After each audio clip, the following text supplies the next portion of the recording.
আমরা যারা ফেসবুক ইউটিউবে ভিডিও দেখি বা ভিডিও তৈরি করি, একটা ফেস খুলছি বা ইউটিউব চ্যানেল খুলছি, আমরা তো সবাই ইনকাম করতে চাই। তো আজকের ভিডিওটা সবার জন্য। ভালো লাগলে ফেসটাকে ফলো দিবেন, ইউটিউব চ্যানেলটাকে সাবস্ক্রাইব করে সাথেই থাকবেন। তো শুরু করা যাক। এভরিওয়ান, কি অবস্থা? আশা করি সবাই ভালো আছেন। আজকে আপনাদের সামনে একটা টপিক নিয়ে কথা বলতে আসছি। আমরা যারা কন্টেন্ট ক্রিয়েটর আছি, কেউ বড় কেউ ছোট, তো কন্টেন্ট ক্রিয়েটর করতে হলে তো আগে যে কোনো একটা কন্টেন্ট ধরতে হয়। তো আমরা সবাই যে কোনো একটা কন্টেন্ট নিয়ে ভিডিও শুরু করি। তো এক পর্যায়ে গিয়ে হয়তো এই কন্টেন্ট অত ভিউজ হয় না, বা যারাই কন্টেন্ট ক্রিয়েটর আছে তাদের একটা সময় যদি ভিউজ না হয়, তারাই জানে তাদের আসলে মন কীরকম থাকে, মন মানসিকতা কীরকম থাকে।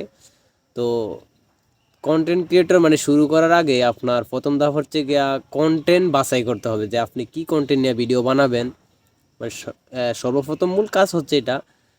আমি যতটুকু বুঝি আর আপনাদেরকে যতটুকু পরামর্শ দিতেছি, বড় বড় কন্টেন্ট ক্রিয়েটররা আমাদের যে মাইন্ড নিয়ে খেলে, এটা হচ্ছে গিয়া মনে করেন যে ট্রেন্ডিংয়ে কি চলতেছে, আপনি একজনকে গাইল দিলেন, সে আপনাকে গাইল দিল, এগুলা নিয়ে হয়তো অনেকে যেমন বাজে ধরনের কমেন্ট করে বা ভালো কমেন্ট করে, এটা থেকেও তারা রিস্ক পায়। তো হয়তো অনেকে হচ্ছে গিয়ে মনে করেন যে নিজেরা ইচ্ছাকৃতভাবে এরকম একটা কাজ করে যেটা আসলে সবার চোখে খারাপ, তারাও বোঝে যে এটা খারাপ, তারপরে এটা নিয়ে কাজ করে।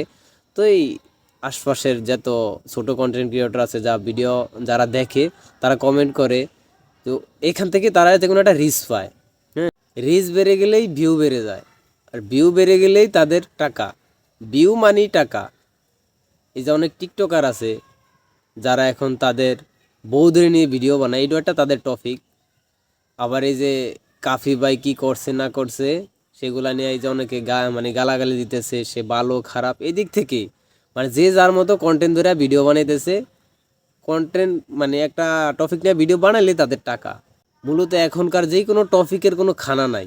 এখন মনে করেন ট্রেন্ডিংয়ে কি থাকলো না থাকলো, ট্রেন্ডিংয়ে লায়লা থাকলো, ট্রেন্ডিংয়ে মামুন থাকলো, অ্যালেক্স সবুজ থাকলো, বা ওমর এর আগে ওমর টিকটকারদের ভিডিও বানায়, তাদেরকে বউ ব্যবসা বলে।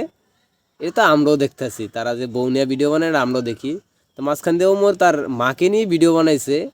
এই কিছু যে এক ধরনের পাবলিক আছে না, যাদের মেন্টালিটি খারাপ, তা বলতেছে নাকি ওমর মা ব্যবসা শুরু করে দিছে। এখানে কোনো লজিক আছে? এখন মূলত কথা হচ্ছে কোনো টপিকেরই খানা নাই। যেটা ট্রেন্ডিং চলতেছে ওইটা নিয়ে ভিডিও বানাইতে আছে, ওইটা নিয়ে শর্টস বানাইতে আছে, ভিডিও বানায়।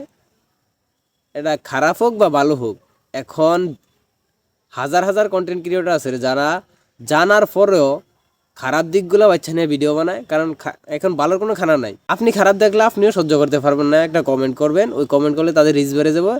তারা কিন্তু আসলেই ইনকাম করতেছে, খারাপ হোক ভালো হোক তারা ইনকাম করতেছে।